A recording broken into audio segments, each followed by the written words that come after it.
ब्रजभूमि के सभी नागरिकों को और सभी किसान भाइयों को हृदय से बधाई देता हूं, उनकी शुभकामनाएं देता हूं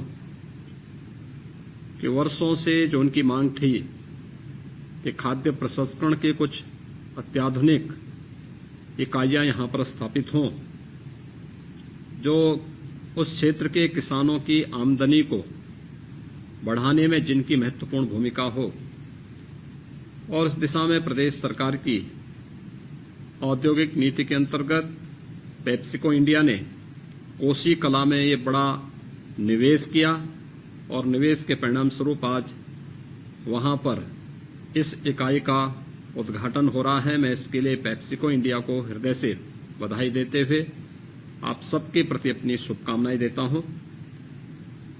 मित्रों, हम सबको इस बात को समझना होगा कि सरकार की सोच उसके कार्य पद्धति में भी दिखाई देती है। याद करिए, 2012 में इसी कोसी कला में एक बड़ा दंगा हुआ था। उस समय इसके कारण व्यापक जनधन की हानि हुई थी।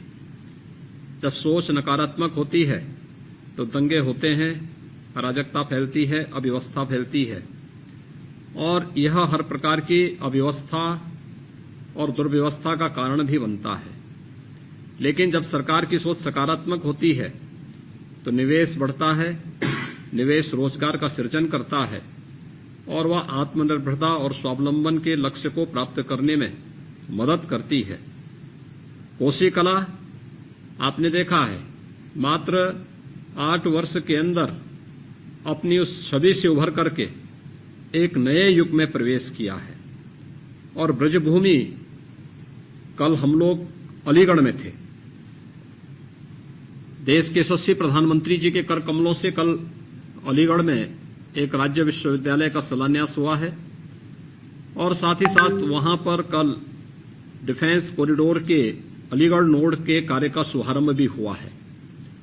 यानी कल अलीगढ़ में 1250 करोड़ रुपए के निवेश के प्रस्तावों को जमीनी धरातल पर उतारने की कार्रवाई भी संपन्न हुई है। और आज भगवान श्री कृष्ण की पावन भूमि मथुरा के इस कोसी कला में 800 करोड़ रुपए से अधिक की इस यूनिट का उद्घाटन करते हुए मुझे अत्यंत प्रसन्नता की अनुभूति हो रही है। उन्नति की साझेदारी, यानी सरकार और निवेशक जब साथ मिलकर के एक सकारात्मक सोच के साथ आगे बढ़ेंगे तो उसके सकारात्मक परिणाम इसी रूप में आएंगे।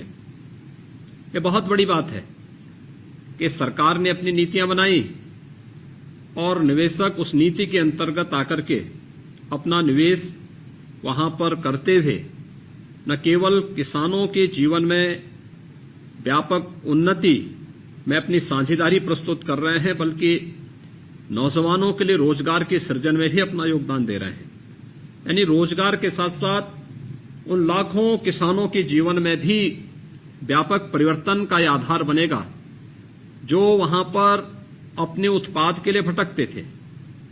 चौधरी लक्ष्मी नारायण जी ने ठीक कहा कि 4 साल पहले मुझे अपने मंत्रिमंडल की एक समूह गठित करना पड़ा था, क्योंकि आलू उत्पादक किसानों को उसका दाम नहीं मिल पा रहा था। और उस समय इन किसानों के भविष्य को ध्यान में रखते हुए हम लोगों ने तय किया था कि हम लोग एक व्यवस्था बनाएंगे। आलू के न्यूनतम समर्थन मूल्य को उस समय सरकार को घोषित करना पड़ा था, जब इससे पहले कभी भी इस प्रकार की स्थिति नहीं पैदा हुई थी। लेकिन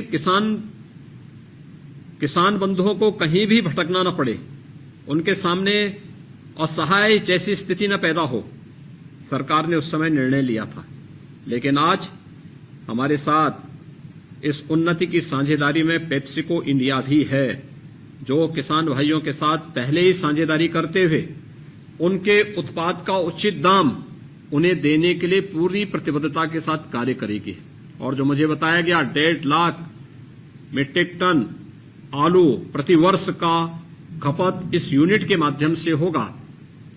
एक इतने किसानों को अपने उत्पाद को एक मंच मिलेगा, एक स्थान मिला है। दूसरा, कोसी कला मथुरा में पेप्सिको इंडिया में उत्पन्न होने वाला कोई भी उत्पाद देश और दुनिया में जहां भी जाएगा कोसी कला और ब्रज भूमि की याद को वहां तक पहुंचाने में भी अपना योगदान देगा। यानी ये ब्रज भूमि के प्रसाद के रूप में देश और दुनिया के अंदर आपके उत्पाद को पहुंचाने का भी एक बहुत बड़ा माध्यम मिलने जा रहा है।